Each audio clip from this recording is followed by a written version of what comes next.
Hello everyone, vidonko.com ওয়েবসাইটে তোমাদের সবাইকে স্বাগত জানাই। আমি সৌরভ দে, তোমাদের ম্যাথ টিউটর। এখানে দেখো যে প্রশ্নটি নিয়ে আলোচনা করব। বলা হচ্ছে 6 সেমি এবং 8 সেমি ও 6 সেমি বাহু বিশিষ্ট একটি আয়তক্ষেত্র অঙ্কন করো। ওই আয়তক্ষেত্রের সমান ক্ষেত্রফল বিশিষ্ট একটি বর্গক্ষেত্র অঙ্কন করো। তো সম্পাদ্যের একটি প্রশ্ন। আমাদেরকে প্রথমে একটি আয়তক্ষেত্র অঙ্কন করতে হবে যার দৈর্ঘ্য ও প্রস্থ দেওয়া আছে, এবং তারপরে ওই আয়তক্ষেত্রের সমান ক্ষেত্রফলযুক্ত একটি বর্গক্ষেত্র অঙ্কন করতে হবে।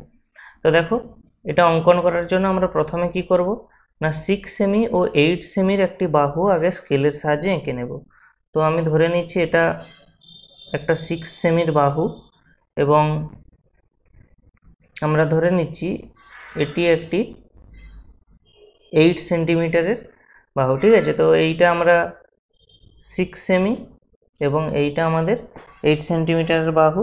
তো এরপরে আমাদের কাজ কি হবে না, এরপরে আমরা একটা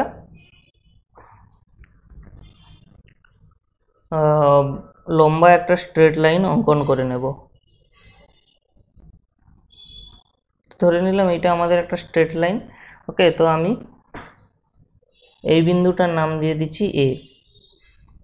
এরপরে আমরা কি করব, দেখো আয়তক্ষেত্র যেহেতু অঙ্কন করতে হবে যার দৈর্ঘ্য হবে 8, তো আমি সেই কারণে কম্পাসকে এখানে বসিয়ে, কম্পাসের বিন্দুটিকে এখানে বসিয়ে আমরা এই মাপের একটি বৃত্তচাপ কেটে নেব এখানে বসিয়ে, এবং একইভাবে এ বিন্দুতে বসিয়ে এখান থেকে এরকমভাবে 8 সেন্টিমিটারের একটা চাপ কেটে নেব।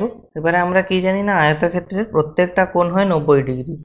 সেই কারণে আমরা এই বিন্দুতে একটা 90 ডিগ্রি কোণ অঙ্কন করব। তার জন্য আমরা এইভাবে একটা বৃত্তচাপ অঙ্কন করব, এবং এখানে কম্পাস বসিয়ে ওই একই চাপ এখান থেকে কাটব, আবার এখানে বসিয়ে এখানে কাটব, এবং তারপরে আমরা এইভাবে একটা দুটো বৃত্তচাপ এখানে কেটে আমরা কি করব না, এই স্ট্রেট লাইনটা অ্যাড করব। ঠিক আছে, এটা হয়তো 90 ডিগ্রি দেখাচ্ছে না, বাট 90 ডিগ্রি আঁকলে এটা একদম স্ট্রেট আসবে। Just let me rectify this.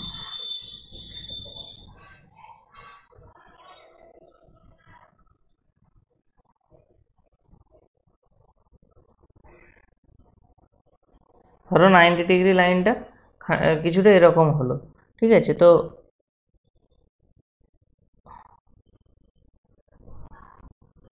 এরকম ধরো 90 ডিগ্রি লাইনটা এলো।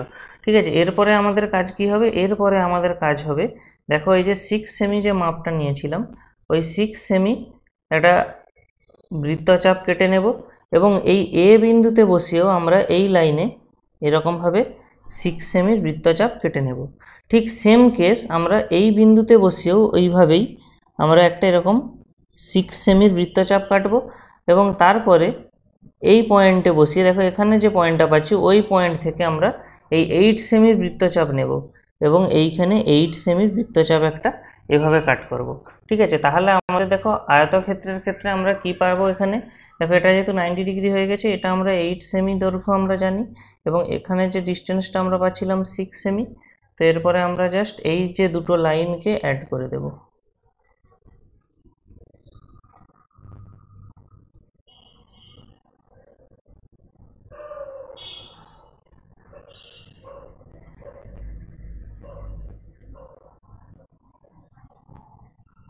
ওকে, এইটা হয়ে যাবে আমাদের আয়তক্ষেত্র, যেখানে এটা হয়ে যাবে 6 সেমি এবং এটা হয়ে যাবে 8 সেমি।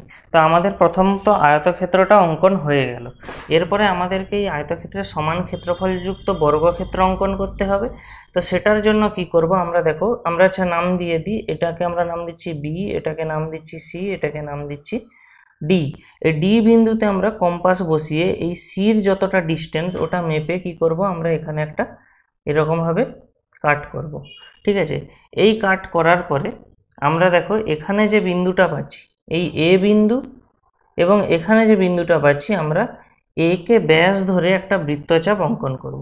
ঠিক আছে, তো একে ব্যাস ধরে যখন আমাকে বৃত্তচাপ অঙ্কন করতে হবে, তার মানে আগে এই সরল রেখাটির এই যে এ বিন্দু এবং এই বিন্দুটির মধ্যবিন্দু কোথায় খুঁজতে হবে।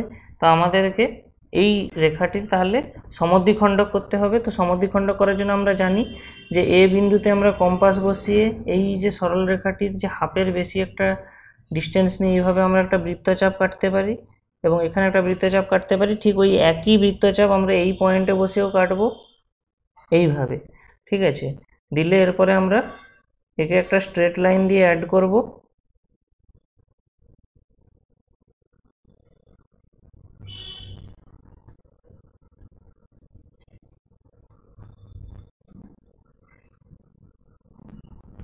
তো এটা দেখতে কিছুটা এরকম আসবে, অর্থাৎ আমাদের এখানে এই যে পয়েন্টটা আমরা পাবো এটা হবে মিডিল পয়েন্ট।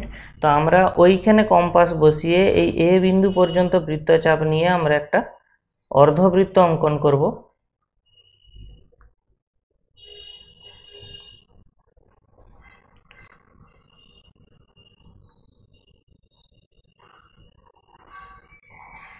এইভাবে আমরা একটা অর্ধবৃত্ত অঙ্কন করব, ঠিক আছে। এখানে অর্ধবৃত্তটা এক্সাক্ট হয়নি, কিন্তু মানে কম্পাসের সাহায্যে আঁকলে এটা একদম পারফেক্ট একটা অর্ধবৃত্ত হবে। এরপরে আমাদের কাজ কি হবে দেখো, এই যে সিডি বাহুকে আমরা কি করব, উপরের দিকে বর্ধিত করে দেব। এই সিডি বাহুটাকে আমরা এই সোজা বর্ধিত করে দেব, যেন এটা এই বিন্দুতে এখানে এই অর্ধবৃত্তকে কোনো না কোনো বিন্দুতে ছেদ করে। তো আমি ওই নামটা দিয়ে দিচ্ছি ধরো এইচ। এবারে আমাদের কাজ কি, আমাদের প্রায় কাজ কমপ্লিট হয়ে গেছে। এই যে ডি এইচ যে ডিস্টেন্স, একে বাহু ধরে আমাকে একটি বর্গক্ষেত্র অঙ্কন করতে হবে। তো এটা অত্যন্তই সহজ কাজ। এরপরে আমরা কি করব না, কম্পাসকে এই ডি বিন্দুতে বসিয়ে এই এইচের যে দূরত্বটা মেপে নেব।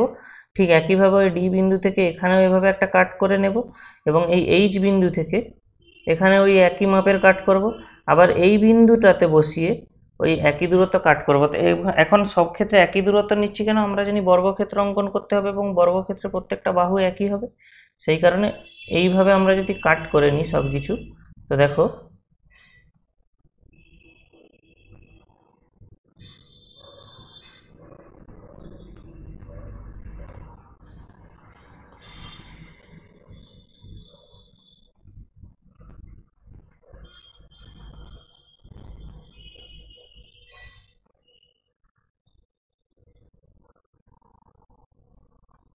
মোটামুটি এরকম একটা ছবি আসবে। এবং এইখানে আমরা যদি নাম দিয়ে দিই এটাকে ডি ই এফ এইচ, তো আমরা এখানে এই যে আয়তক্ষেত্রটা পাচ্ছি যে ডি ই এফ এইচ, এটাই হবে আমাদের নির্ণেয় আয়তক্ষেত্র, যার ক্ষেত্রফল কি না এই সরি, এটা আমাদের নির্ণেয় বর্গক্ষেত্র।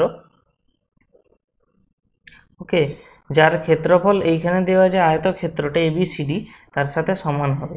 তো আমাদের এখানে অ্যান্সারটা কি লিখতে হবে না, আমাদের প্রয়োজনীয় বর্গক্ষেত্র কোনটা না, ডিই এফ এইচ হলো এবিসিডি আয়তক্ষেত্রের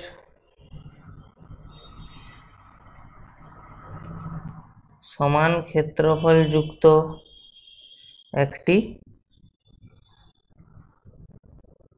বর্গক্ষেত্র। ওকে, তো vidonkko.com ওয়েবসাইটে ম্যাথটি দেখার জন্য তোমাদেরকে অসংখ্য ধন্যবাদ জানাই।